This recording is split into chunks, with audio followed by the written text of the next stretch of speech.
नालिनी ने पारो को घर से बाहर बुलाया। देव के होश उड़े हुए थे। आगामी एपिसोड्स में दिखाया जाएगा कि नालिनी के हाथों में पारो का एक खत आ जाता है। इस खत में पारो ने अपने असली इरादों का खुलासा किया होता है। पारो ने खत में लिखा था कि वह देव की वास्तविक पारो नहीं है, लेकिन यह खत देव तक पहुंचने की बजाय नालिनी के हाथ लग जाता है। नालिनी खत पढ़ते ही समझ जाएगी कि पारो ने जो छुपाया था वह सच क्या है। इसके बाद नालिनी पारो को समझाते हुए उसके हाथ पकड़कर घर के बाहर ले जाएगी। देव यह सब देख चकित रह जाएगा। वह पूरी तरह से स्तब्ध हो जाएगा यह देखकर कि नालिनी ने पारो को घर से बाहर कर दिया। इस दौरान नालिनी देव को भी साफ साफ बता देगी कि पारो असली पारो नहीं है और जो यहाँ मौजूद है वह सिर्फ दिखावे के लिए है। नलिनी के सामने आ गया है पार्वती का सारा सच। अब नलिनी के सामने सारी सच्चाई आ गई है। जहां पर दोस्तों पार्वती ने जो पेपर देव के लिए रखा था वह पेपर अब नलिनी के हाथ लग चुका है और नलिनी ने वह सारा पेपर पढ़ भी लिया है। अब दोस्तों ऐसे में अब नलिनी के सामने सारी सच्चाई आ गई है। तो वहीं पे दूसरी ओर अब दोस्तों देव अभी भी इस बात से बेखबर है, क्योंकि देव जब भी वह पेपर पढ़ने जाता है तो कोई ना कोई काम देव को आ जाता है। इस वजह से देव वह पेपर नहीं पढ़ पाता है। वहीं पे दूसरी ओर अब दोस्तों नलिनी अब पार्वती को परेशान भी करने वाली है। और अब क्या आपको लगता है कि नलिनी यह सच्चाई सभी के सामने ले आएगी? मुझे अपनी राय कमेंट करके जरूर बताएं। अब दोस्तों आने वाले एपिसोड्स और भी ज्यादा इंटरेस्टिंग होने वाले हैं। तो वहीं पर दूसरी ओर अब आधा ठाकुर भी अब पार्वती को ढूंढते हुए घर तक आ चुका है। तो अब दोस्तों आधा ठाकुर को पता चल जाएगा कि देव की पत्नी पार्वती ही मेरी पारो है। अब दोस्तों ऐसे में अब आधा ठाकुर भी अब पार्वती की सच्चाई सभी के सामने ले आने वाला है। देव खिड़की के पास खड़ा है। उसकी आंखों में बेचैनी है और चेहरा उलझन से भरा हुआ है। वह खुद से धीरे धीरे कहता है, शायद अब नलिनी को भूलना ही सही है और पार्वती के साथ एक नई शुरुआत करनी होगी। वह गहरी सांस लेता है और आईने में अपने ही चेहरे पर जवाब खोजने लगता है। इसी बीच कमरे का दरवाजा धीरे खुलता है। पार्वती अंदर आती है, सफेद साड़ी में सजी हुई, चेहरे पर हल्की मुस्कान। उसकी आवाज कोमल है, आरती का समय हो गया है, सब आपका इंतजार कर रहे हैं।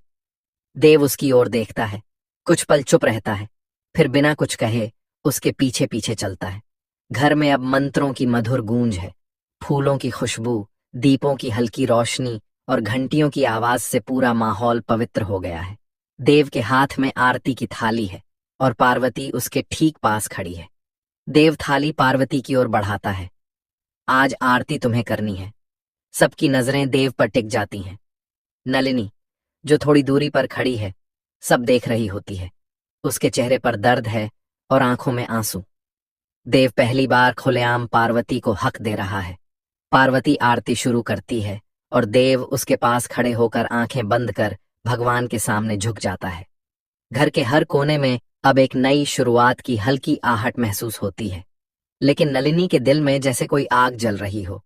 आरती खत्म होती है, लोग अपने अपने काम में लग जाते हैं।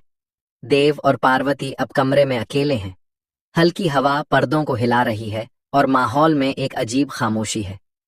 देव धीरे कहता है, शायद अब समय है सब पुरानी बातें भूलने का। पार्वती उसकी आंखों में देखती है। अगर तुम सच में भूलना चाहते हो तो सिर्फ दिखावा नहीं, दिल से कोशिश करनी होगी। देव एक कदम आगे बढ़ता है। दोनों के बीच की दूरी धीरे धीरे कम होती है। पार्वती की सांसें तेज हैं, लेकिन चेहरे पर अपनापन है। वह हल्की मुस्कान के साथ कहती है, अब मैं तुम्हारी पत्नी हूं और तुम मेरे पति। देव मुस्कुराता है और उसकी बात पूरी करता है। अब यह रिश्ता सिर्फ समझौता नहीं बल्कि एक नई शुरुआत का संकेत बन गया है। लेकिन दूसरी तरफ नलिनी कमरे के दरवाजे के पीछे खड़ी सब कुछ देख रही है। उसके आंखों में आंसू हैं और दिल में एक गहरी पीड़ा। वह खुद से कहती है, शायद अब मुझे खुद को पीछे हटाना ही होगा, क्योंकि अब उसकी जिंदगी में मेरी कोई जगह नहीं। धीरे धीरे पीछे हटती है, आंसू पोंछती है और कमरे से चली जाती है। दिन बीतते हैं। देव और पार्वती के बीच अब नजदीकियां बढ़ने लगती हैं। घर के लोग भी उन्हें एक जोड़े की तरह देखने लगे हैं। लेकिन हवेली के एक कोने में देव की मां फोन पर किसी से बात कर रही होती है।